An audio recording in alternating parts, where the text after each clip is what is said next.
yo mwago guvugange bine libaluka ekinya omutwe gumulinga akalobole kapoti omwa gumulinga akazindalo ke basaze mu chupa ya mineral water nga bagenda okalembekesa amafuta ga kerosene oyina fige kulinga pipa fige mulinga akawanga kembwa yenna tunanga eyina meeting ya lodge alinga ensisinkano y'obubina corridor y'obubina mbulayo amanyira abantu gwafananga omanyi olowooza oli wa brown neyo brown yo yabuugi ozuga ne kala y'obuugi oba soya oba taso olowooza oli wakabyo omanyira abawala abalala obakutula buli kaseera genda ku lusegere lw'embizzi emanji waayo omanyira abaana bato oyina negativity kwegamba oli kyombo kya sitaani. Subscribe to the channel, Rapey channel, Rapey. Bawe bulungi ka intro bakutegeere. And yeah, Pressure 24/7 today is in the building. Sagala Saudi desategedde. Ate sisumululange ne musuna. Mfuna. Oshitegeera. Your pressure. Nengo gamba otya. Lwaki wayita pressure? Because I'm pressure. Lyerinnya ly'amagezi. Omuntu ne wandabako pressure yambuka. Eyambuka etya? Emukuba na teyakubye. Ngekuba etya? Omumanyi bulungi nnyo. No, anyway, I call myself pressure because I put people on pressure. Just my character is enough the way I speak. You know I'm a real person. Kati omuntu ali real. Ekyo kiteeka abantu ku pressure. Nze siina te simanya kino mbikirako oba nti I'm trying okunoonya obuganzi nno. Yeah, me I am point blank. Yep.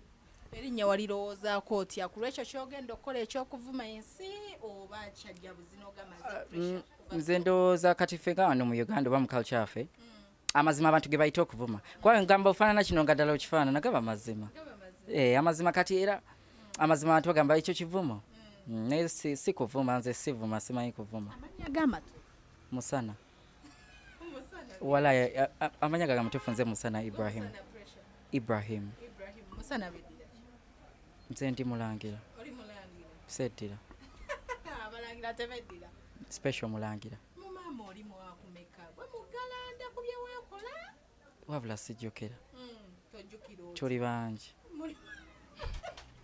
oba ndi awo namba sijjukira bulungi oba muli bangi mutya mu maama mu taata mu bazadde bonna mama ne taata wange naye abamu sibajjukira nga lwaki tobajjukira buli anti lwakuba mbamanyi naye sijjukira ani asooka waani so ebyo tebinkwatako ndikugamba era ddala oli pressure kakati tubadde tetukumanyi naye emyezi ng'egiyisaawo otandise okutegeera olw'enneeyisaayo envuma content yo n'otuula otya n'omulowoozaako n'okweyisawo otyo mu bantu nze bwe neeyisa bwe nti bwe neeyisa ne mu real life bwe neeyisa ku tiktok nze bwe ntyo newakawo wemulanga otyo si weemulangako ovuma buvuma ate nga nkyabavuma lwaki oba si kubanga abantu omuntu ayinza okwogera ekintu nga kya busiru nnyo ate nze ekintu kyonna kyonna nga kirimu ekigambo stupid kinkolako waya kati omuntu ayinza okuvaayo kale oba n'ayogera ebintu ngulabira ddala amagezi ge gamugamba gatya okwogera ekintu bwe kityo how yeah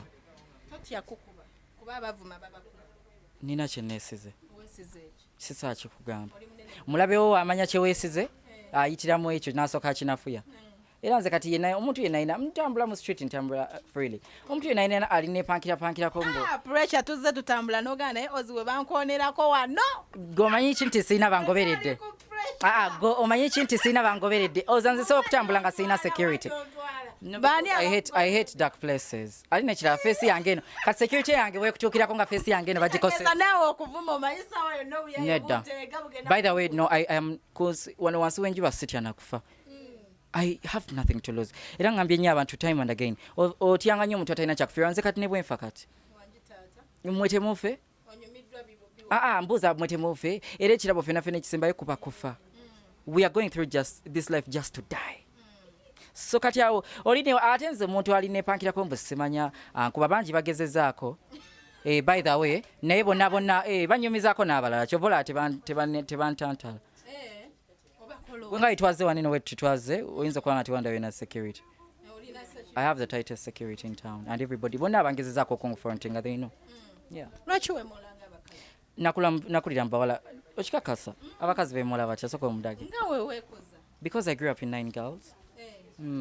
okulira mu kati abakazi bo beemola batya nga byokola byennyini gwe nga teweemola ŋŋanza anti nange kyenneebuuza nti gwe ekyo kisukka kati omanyi ki nti n'abasajja beemola bwe bati abasajja bwe batwe beemola yenkola kati anti nedda ate omanya abaddugavu mulina kino omwana oyo yeeyisanga wali abangambye talk like a man nga being a man does not mean that you have to talk a certain type of way. Being a man means you respect women. Naye kati omanya abaana nga beewubanga minzaani z'embizi, you could never know what their problem is. Beewubanga minzaani z'embizi ku weekend. Obamanyi we bazunga tebalina ssente za transport babira mu kuzunga mu town. We babuze ebibuuzo ebiri irrelevant. Si gwe mukwano nze we mba akuvuma gwe singa nasumuludde dda. Nze siina gwe ntya. Osiina gwe ntya. Oddemu abawagizi beebuuza pressure lwaki yeemolanga abakazi. Mbabuulidde nakulira mbawala 8. Gwe kirumya jjankobe. Yenkulayo tejja kukyuka. Ne nawulira nga simusanyusa oba nga kimuluma asobola okunnemba ne tuba ensanyusa. Kati woofuna omukazi ku gwe naawe bawu. Nina omwana already. Olina omwana? Okakasa. I'm telling you. Si byampaka. Ate temumpa mateeka. Pressure abantu abasinga bagamba abantu abeemolawe batyo baba basiyazi. Kati ekyobusiyazi kati nze njagala omuntu yenna nga awulira nti no alowooza nti nze ndimu embeera ng'ojjanga onkebera. Nkebere nti nsobola okutereera n'okebera.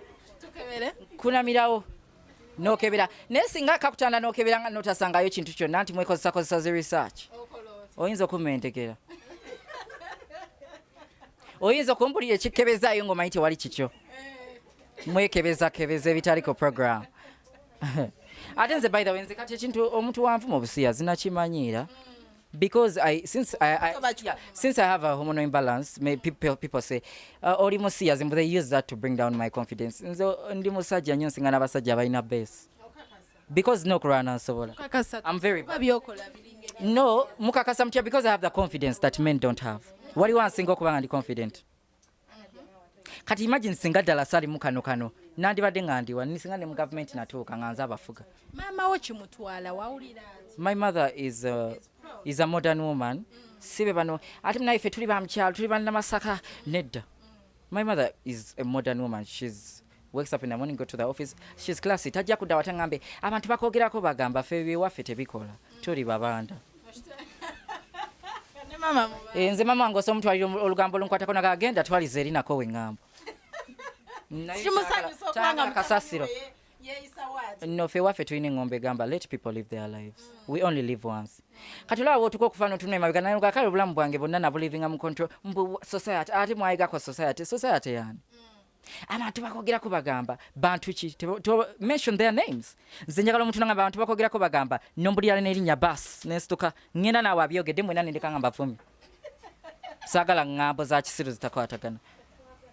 Anti tezikwatagana. Naye ati tulabira ku ekyo ky'oli nabyo weeyisa. Ate nekya omuntu wabeera musiyazi kati kambuza na Uganda. Omuntu wabeera musiyazi akabina kako. Abantu babiri we basalawo okukola kye baagala ekibasanyusa nga tebakoseza baana. How is it your problem? Kigenda bubi ali mwegendezo no obusajjasajja obuli homophobic. There is no person that is so gay like a man who is homophobic, because why would you wake up in the morning and you decide to be mad at another guy getting dick? Bikwatirako lwaki obeere wafatafata? Are you jealous? Akabina kabaka mmwe abanayogana muyina olugezigezi oba luva mu mpominze simanyi. Because I know people that are gay, but they don't bother me unless maybe musanga by influencing abana or they are doing it publicly. But really, I don't see it as my problem. How is it my problem? Bali bantu bakulu basaze okola kibasanyisa.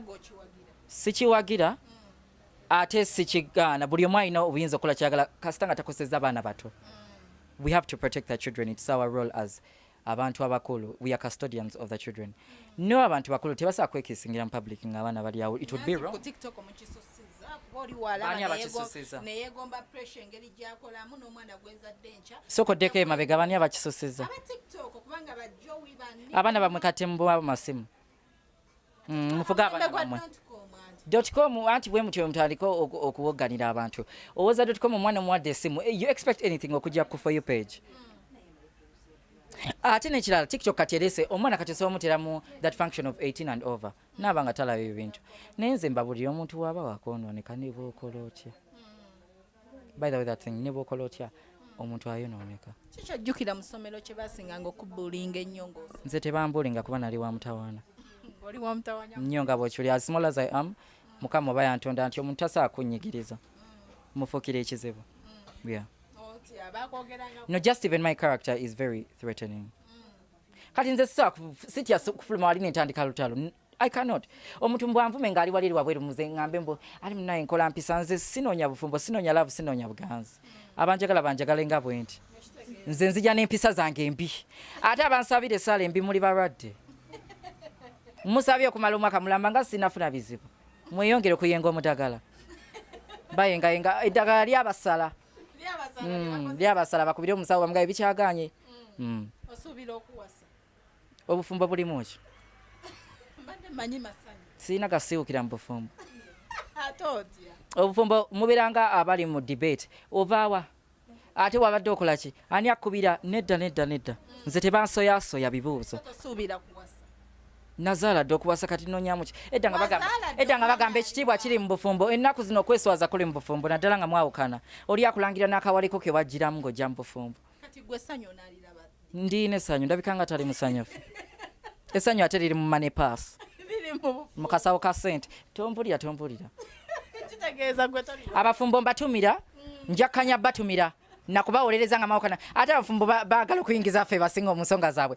Ono munnange yakoze bwati ne bwati ate yakoze omukazi ng'akubira oba okyayigira naye essimu endala eyitamu. Sooka oveeko wuuna nkubira bbaawe yakuba. Ate nga sooka oveeko wuuna akuba eardrum tenawola owuliza oli bannaake. Nakoowa kati siyatula na mu nsonga z'abafumbo kuba kwesirwaze ne mwetunuza mbu ne laavu. Oli ogonjolanga ensonga zaabwe. Nabivaako ebyo nze. Kasasiro. Kati ate basisitawo bakikola batya? Babeereyo nze yabatuma. Okufumbirwa. Nze muganda wange ne wankubira mbu alina ebizibu by'obufumu ng'avaayo. Ani akugambye nti bamukutungako? Weesesasesa bba wajja kunyiiganga maama. Omusajja ava olunaku ng'anoonyeza ssente akomawo ewaka nga bwesesasesa akuvumirawo. Esente zitabula abasajja nga zaabuze era bw'omulaba nga akomyewo nga mukamba osirika. Abaana ab'obuwala lwaki mumma abasajja amatoka amasiike? Nga temuli yadde ennyama omusajja mbula kuba akomyewo leeti n'omumma amatoka amasiike obusiike. Omuntu alina nnyama amatoka amasiike obusiike. N'abasiika omuceere mbatumira nnaku yeego basiisa. Temunnaba mujja kupookya. Osiika otya omuceere? Buba busiru naawe. N'otekamu ennyaanya mbune osiika ki? Mbale manyi basiika nnyama omuceere.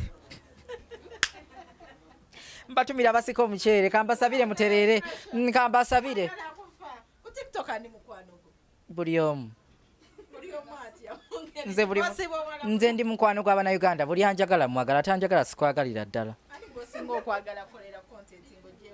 Buli omu. Buli omu ali talented in their unique ways and I appreciate people.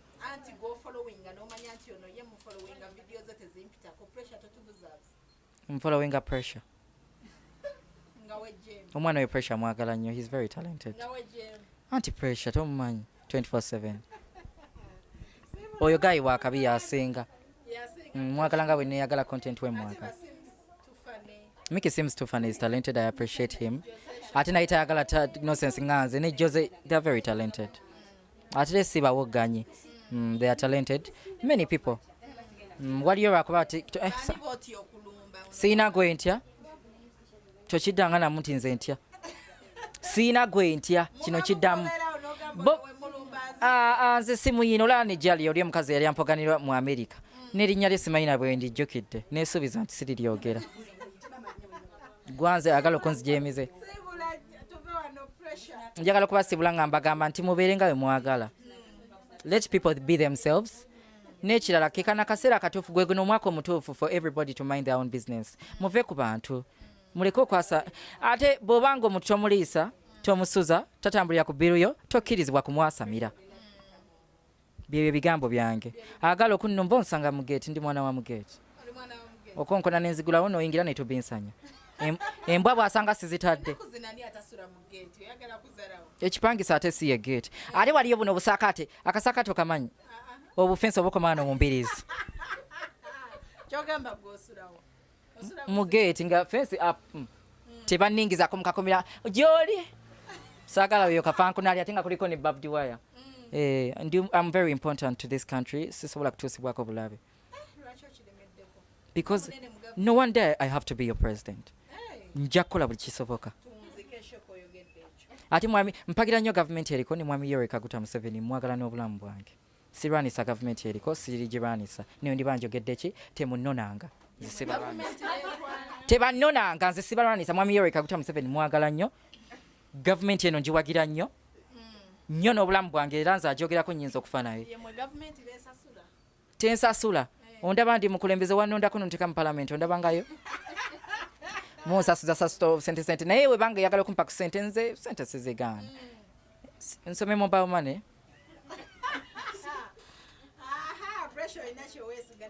No, by the way, I support the government. And eno segeme kanogenda kasalamu kansoke kwekere ako ino kateka muti njagala mwami Yoweri Kaguta Museveni. Kubanga tebanchimiza bombati. Nene we banchima if I die I die. Kamve wanoze sibra mu kifo ninga kibonomu. Rona damo kunda bakonga ndi mugagga nnyo nga nzisabwe nti ndabiramu nkwano lwaki okakalo kana.